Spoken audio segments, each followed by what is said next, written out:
It seems that there's all sorts of folks who want to be designated Jesus' own Rahm Emmanuel. But in our reading for this morning, Jesus says the job is already filled by a little child.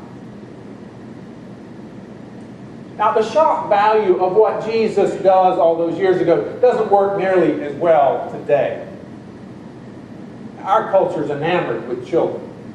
On top of that, we also tend to think of all human life as having worth, intrinsic value. But in Jesus' day, until they reached adolescence, children were non-entities.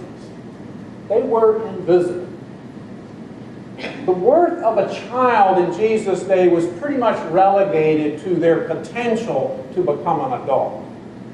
And until they came of age, they were expected to stay with the women, who, by the way, weren't thought of as being worth a whole lot either back in that day. And so when Jesus drops this child in the middle of the disciples, it is a stunner. It is as ridiculous as if John Glenn had come and sat at the table with the busboys and me all night and had said to all the important people gathered at that fundraiser, if you want to connect with me, John Glenn, talk to the pilot and the busboy.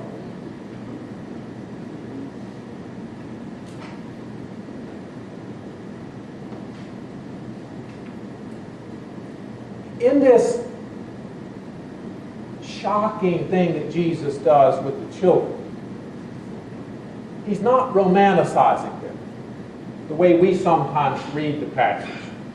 Rather, what Jesus is doing with his disciples is saying that when we welcome those who are considered of no importance, no value, those who can do us no favor or help us not at all, when we do that, we have a good chance of bumping into Jesus himself. Jesus' stand-in ends up being the very person each of us is most likely to ignore. The person we don't have time to bother with. The person we scarcely even notice. Now, I don't think I'm telling any secrets, any tales out of school when I note that most Christian congregations tend to be filled with people that look like each other. Often we're all the same color.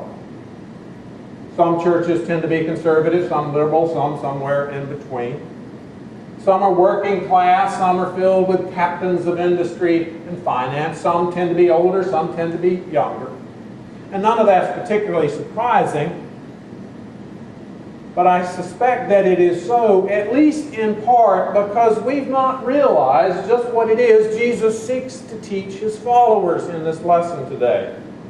That he is most likely to be found, to be encountered with the people we're least likely to hang out with. The people who are invisible to us. Here the example is a child. In other places it's a stranger or a prisoner or a foreigner or a leper. But over and over, Jesus is found in surprising places with all sorts of folk, and it seems that he expects us to be found there too.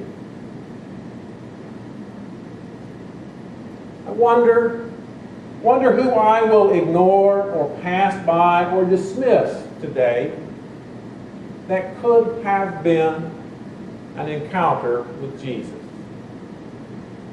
How about you? Who is right under your nose that you don't even notice, that you don't even see, who might have been an encounter with Jesus? Who is right there that if you had reached out, touched, and welcomed, you would have welcomed and embraced the divine? Maybe she's sitting near you right now. Maybe you will encounter him sometime later in the afternoon. but in those people that we meet every day, but whose eyes we seldom meet. We have the chance to welcome the Christ, to meet and to welcome God. Thanks be to God.